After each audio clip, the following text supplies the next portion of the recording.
অনেকেই আমার কাছে প্রশ্ন করেন যে আমার তো 1 বছর হয়ে গেল কিন্তু আমি 1000 সাবস্ক্রাইব কমপ্লিট করতে পেরেছি, কিন্তু 4000 ঘন্টার যে ওয়াচ টাইমের যে মাইলস্টোনটা আছে এটা কোনোভাবে আমি কমপ্লিট করতে পারিনি। তো এখন আমার চ্যানেলের কী হবে অথবা মনিটাইজেশনের কী হবে, তো আমি কি পরবর্তী সময় মনিটাইজেশন পাবো কি না, সমস্ত বিষয় কিন্তু আপনাদের মধ্যে ক্লিয়ার করে দিতে আসলাম। তো আপনাদের মধ্যে কিন্তু অনেকেরই কিন্তু মনিটাইজেশন সম্পর্কে কিন্তু অনেক কিন্তু ভুল ধারণা আছে। মনিটাইজেশনের রুলসটা আছে 1 বছরের মধ্যে 4000 ঘন্টা ওয়াচ টাইম এবং 1000 সাবস্ক্রাইব কমপ্লিট করতে হবে, এই নিয়ে কিন্তু অনেকেরই কিন্তু ভুল ধারণা আছে। তো এই ভিডিওটি দেখার পর কিন্তু আপনার যতগুলো ভুল ধারণা আছে সবগুলো কিন্তু ক্লিয়ার হয়ে যাবেন। এই বিষয়গুলো জানার পর কিন্তু আপনি বুঝবেন যে যখন খুশি তখন কিন্তু আপনি মনিটাইজ এনেবল করতে পারবেন। তো চলুন শুরু করে ফেলে আমাদের আজকের এই ভিডিও। ওকে গাইস, তো ইউটিউব আমাদেরকে কি বলেছে, ইউটিউব আমাদেরকে মনিটাইজেশনের যে রুলসটা দিয়েছে সেটা হচ্ছে কি লাস্ট 365 দিনের মধ্যে অর্থাৎ 1 বছরের মধ্যে 4000 ঘন্টা ওয়াচ টাইম এবং 1000 সাবস্ক্রাইব কমপ্লিট করতে হবে এবং কমপ্লিট করার পর আমরা মনিটাইজেশন অ্যাপ্লাই করতে পারবো। তো তারপরে কিন্তু আপনাদের কোনো মনিটাইজেশন হবে কিনা তারপর সেটা পরবর্তী বিষয়। তো এখন দেখুন যে ইউটিউব কিন্তু আমাদেরকে বলেছে লাস্ট 365 দিনের মধ্যে অর্থাৎ শেষের 1 বছর অথবা শেষের 365 দিনের মধ্যে আমাদেরকে এই মাইলস্টোনটা কমপ্লিট করতে হবে। তো আপনারা এখন কি বোঝেন যে আমি খুলেছি হচ্ছে গিয়ে 1 তারিখ 1 মাস, সাপোজ ধরেন যে 1 তারিখ 1 মাস 2021 সালে চ্যানেল খুলেছেন এবং তাহলে 1 বছর হবে গিয়ে হচ্ছে 1 তারিখ 1 মাস 2022 সালে আপনার হচ্ছে গিয়ে 365 দিন অথবা 1 বছর কমপ্লিট হবে ফুল। তো এখন আপনারা এটা ভাবেন যে আমার তো এই বছরের মধ্যে কমপ্লিট করতে হবে, না হলে তো হবে না, অথবা পরের বছর আবার করতে হবে। তো এখন বোঝেন কি যে যেহেতু 21 সালের মধ্যে হলো না অর্থাৎ 22 সালের ভিতরে হলো না, তাহলে আবার 22 সাল থেকে আবার 23 সালের মধ্যে করতে হবে। তো এটা হচ্ছে ভুল ধারণা। তো এটা আপনাদেরকে আমি ভাঙিয়ে দিতেছি প্রথমে। তো ইউটিউব আমাদেরকে বলেছে লাস্ট 365 দিনের মধ্যে। তো আপনি যদি হচ্ছে ফার্স্টের 1 বছরের মধ্যে না পান কোনো সমস্যা নেই, তারপর যেগুলো ওয়াচ টাইম ধরেন যে আপনি হচ্ছে গিয়ে একদিন একটা কলা খেলেন, 2 দিন একটা কলা খেলেন। ধরেন যে আমি যদি অন্যভাবে বোঝাই যে ধরেন যে আমি একটা 5 দিনের একটা গ্রাফ দিলাম যে 1 2 3 4 5 দিনের একটা গ্রাফ দিলাম আপনাকে। 5 দিনের মধ্যে আপনাকে খেতে হবে হচ্ছে গিয়ে 5টা কলা।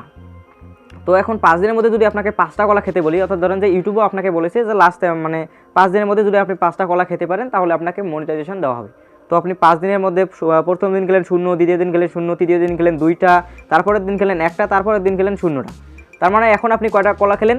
2টা আর একটা 3টা। আপনাকে খেতে বলেছে 5টা, আপনি খেলেন 1টা। তার মানে কি হলো, আপনার মনিটাইজেশনটা হলো না। অর্থাৎ হচ্ছে কি আপনি 5টা কলা খেতে পারলেন না লাস্ট 5 দিনের মধ্যে। তো এখন এই সময়টা যদি আরও আমরা একটু বাড়াই, তো বাড়ার মাধ্যমে আমরা কী করবো, ধরেন যে হচ্ছে গিয়ে 6 7 8। তো আমরা যদি ধরেন যে এই পাশে আরও 3 দিন বাড়াই, তো তাহলে কত হলো, আমরা এখান থেকে শেষের মানে প্রথমে যে 3 দিন আমরা মানে শেষের যেহেতু আমরা 3টা দিন অ্যাড করেছি সেজন্য আমরা প্রথমে 3টা দিন ক্রস করবো, অর্থাৎ এগুলো আবার মাইনাস হয়ে যাবে। তাহলে এখানে 1 2 3 এই 3টে অ্যাড করেছি, আবার প্রথমে যে 3টা আছে এই 3টে আমরা মাইনাস করবো, 1 2 3। তো তাহলে এই 3টা মাইনাস। তো তাহলে এখানে দেখতেছেন যে 2 আছে, মানে 2টা ক্রস। এখন আমাদের 2টা যে মানে ওয়াচ টাইমটা পেয়েছি অথবা বলেন যে 2টা কলা খেয়েছি, এগুলো এখন ক্রস হলো। এখন যে দেখেন কয়টা থাকে, 1টা 2টা 3টা। তো আমরা এখন 6 7 8 তারিখে দেখা যাক কয়টা করে কলা খেতে পারি। তো ধরেন যে এখানে আপনি খেলেন হলে হচ্ছে গিয়ে 2টা, এখানে খেলেন 1টা, এখানে খেলেন 3টা। তো এখন দেখা যাক যে আপনার ওয়াচ টাইম অথবা কলা আপনি কয়টা খেলেন। তো এখন 8 তারিখে খেয়েছেন 3টা, 3টার একটা 4টা, 5টা 6টা আর একটা 7টা। আপনি তাহলে কটা খেয়েছেন? 7টা কলা খেয়েছেন, অর্থাৎ লাস্ট 5 দিনের মধ্যে আপনি 7টা কলা খেয়েছেন। তো এখন বুঝতে পারলেন যে লাস্ট আপনাকে ইউটিউবে বলেছে লাস্ট 7 দিনের মধ্যে। তো আমি এখানটা শুধু বোঝাই দিলাম। তো এখন আমি আপনাকে মূল বিষয়টা বোঝাই। তো ধরেন হচ্ছে গিয়ে 1 তারিখ 1 মাস 2021 সালে আপনি চ্যানেল খুলেছেন, তার মানে হচ্ছে কি 1 বছর আপনার কমপ্লিট হবে 1 তারিখ 1 মাস 2022 সালে। তো এখন আপনি যদি এই সময়ের মধ্যে যদি আপনি কমপ্লিট না করতে পারেন, তাহলে আপনি যদি ওখানে যদি আরেকদিন বেশি করে নিতে চান, অর্থাৎ হচ্ছে গিয়ে 2 তারিখ 1 মাস 2022 সালে যদি আপনি এখানে চলে যায়, তাহলে এখানে আবার একটা দিন মাইনাস হবে, অর্থাৎ ফেলে আসা একটা দিন আবার মাইনাস হবে। সেটা হচ্ছে গিয়ে এখানে আবার 2 তারিখ 1 মাস 2021 সাল থেকে আবার এখানে ধরা হবে। তাহলে দেখবেন যে আবার কিন্তু 1 বছর হয়ে গেল। তো এভাবে যদি আপনি মানে সামনের দিকে যদি 5টা দিন আগে মানে এগিয়ে নিতে চান, তাহলে পেছনের দিকে আবার 5টা দিন মানে বাদ দিয়ে দিতে হবে। অর্থাৎ 5 দিনের মধ্যে আপনার যতগুলো সাবস্ক্রাইব অথবা যতগুলো ওয়াচ টাইম এসেছে সবগুলো বাদ দিতে হবে।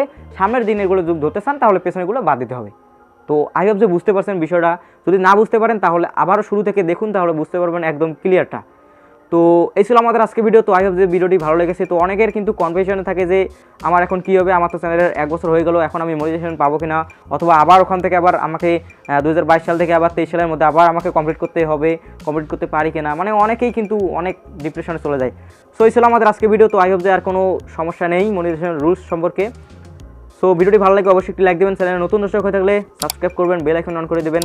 দেখাচ্ছেন নেক্সট কোনো ভিডিওতে। ততক্ষণ তো ভালো থাকবেন, সুস্থ থাকবেন, আল্লাহ হাফেজ।